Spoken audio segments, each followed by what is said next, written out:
2-minute pitch. Hello, and thank you for taking a moment to learn a little about our company, The Fifth Tenant, and our vision for a community-based social model adult day center. My name is Michael, and alongside my wife Lisa, we're building a place that provides compassionate daytime care for older adults right here on the Alabama Gulf Coast. Lisa is a seasoned elder care professional. She brings over 30 years of experience from formal residential facilities to in-home, one-on-one private care. I bring a background in business, engineering, and an MBA from University of West Florida. So together, we combine deep nurturing experience with strong operational leadership. Our mission is simple: to provide a safe, engaging, and enriching daytime environment where seniors can participate in enjoyable and meaningful activities that enhance their quality of life, dignity, and independence. Additionally, we aim to offer family caregivers the peace of mind and flexibility they deserve. We'll be open 6 days a week and located in Orange Beach. We will offer group activities, meals, games, conversation, music, and most importantly, dignified personal support. It is not a clinic, and it is not a nursing home. It is an option for caregivers and those in need. We'll offer a vibrant daytime home away from home, capable of serving 20 plus clients a day, with room to scale as demand increases. Services will be offered at a reasonable fee, with scholarships or sliding scale options available or as supported by grant funding. We're currently seeking a modest ADA compliant facility, and we're building community partnerships with local leaders and families. Our startup budget is lean. Our plan is realistic, and the demand is already here. Whether you're a community leader, property owner, or a future partner, we invite you to be part of this journey. Together, we can make a difference in the lives of local seniors and those that love them. I thank you for your time. I look forward to speaking with you soon. All right. End of pitch. Good. 2 minutes plus. This goes so quick. Business model canvas. I added Veterans Administration to the key partners. I added Veterans Administration referrals to customer segments, and I added that also to the revenue streams. This is to meet the needs of state of Alabama and the federal government administration, Veterans Administration referrals.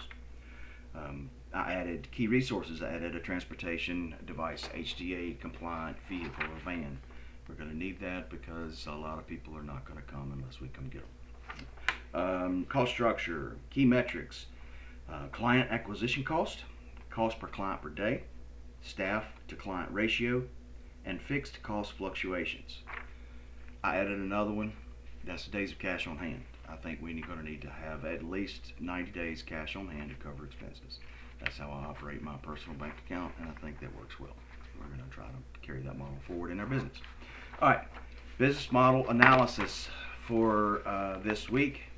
Resources: we're going to need a commercial building in Baldwin County. We're currently deciding whether to purchase or lease. Expenses go both ways on that. Licensed caregiving staff, administrative compliance support, transportation, and permits and certifications. Those are the main resources we need. How many people? We're going to need myself, my wife, plus 3 to 4 people for administrative assistant, driving, a driver to get people to and from, certified nursing assistant, maybe CNAs. We do have a couple of leads on nurses, RNs that are willing to help. Hardware, software, computers, yes, office equipment. We're going to use QuickBooks for the accounting and payroll. I'm accustomed to that. I used that before. I know what to do with it. Scheduling and client managed software. There are things like Alaya Care, Elder Suite, or WellSky. Those are 3 separate companies or software applications that we can use to help manage our clients. Security and surveillance for the place, plus kitchen appliances, medical grade equipment for our triage room, blood pressure monitors, mobility aids, hygiene. Any intellectual property, we may need intellectual property. We may need to hire a dietitian, which we do have another lead on that, but we'll see how that goes when it comes time. How much money do we need to raise and why and when? We probably are going to need about $250,000 to get started. That is startup capital. We're going to need that within the next 3 to 6 months. Facility acquisition will probably be the bulk of that. The equipment and furnishings will be the next, plus the staffing for the first few months with no revenue, licensing, marketing, etc. The importance, one of the questions, the importance of cash flows is vital. Cash flow is vital. It's the lifeblood, so to speak. It's critical to maintain staff, to maintain the facility, to handle unexpected expectations or expenses, and to avoid interruptions in service. So worst thing we could do is have clients at the door and not be able to open the door for whatever reason. So yes, cash on hand is, and the cash flow is critical, in and out, maintaining clients, maintaining vendors.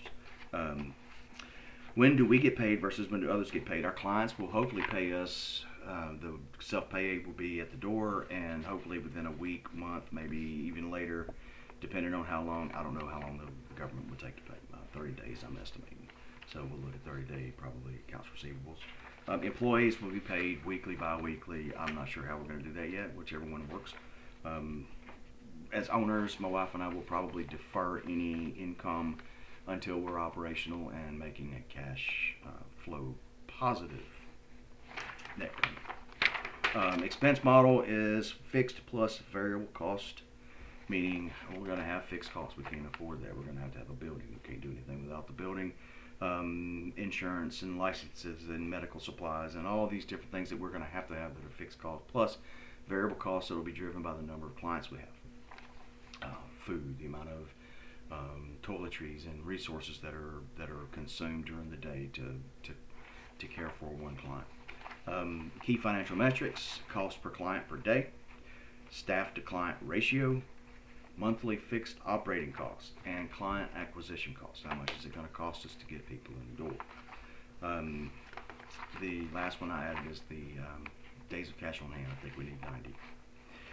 Access to resources. We are going to be located in Orange Beach. We have done the research. I've done the research. The growth there is phenomenal, plus the infrastructure build out that is currently going on in Orange Beach will do nothing but drive more growth. So that's where we're going. Access to Follow Beach Express, access to Gulf Beach Highway, or excuse me, Potato Beach Boulevard, and Canal, those N59, that gives it all right there. Key financial metrics, covered that. Orange Beach covered that. We're going to need finalized funding, secure facility, and complete licensing within 3 months. 4 to 6 months, facilitate the renovations, get the staff onboarded, get the certifications done, and do a soft opening with limited clients to see how it's received. And then 6 to 12 months, we begin full-scale operations, marketing, ramp up, apply for ongoing grants, contracts. Already applied for grants today. Got our business accounts for the Bank of America, and through the SBA.gov, we have completed our application for a veteran and woman-owned business. Year 2, we hope to be well profitable. Okay, anything changed about our value proposition? Yeah, I covered that. We added the Veterans Administration, and that is the requirements the state and the government have to take care of certain individuals based on their individual statuses. So if we can help them with that, that will be a customer, that will be our revenue stream. So we added that. All right. Whew, 8 minutes. Sorry, I try. It's just a lot to get in.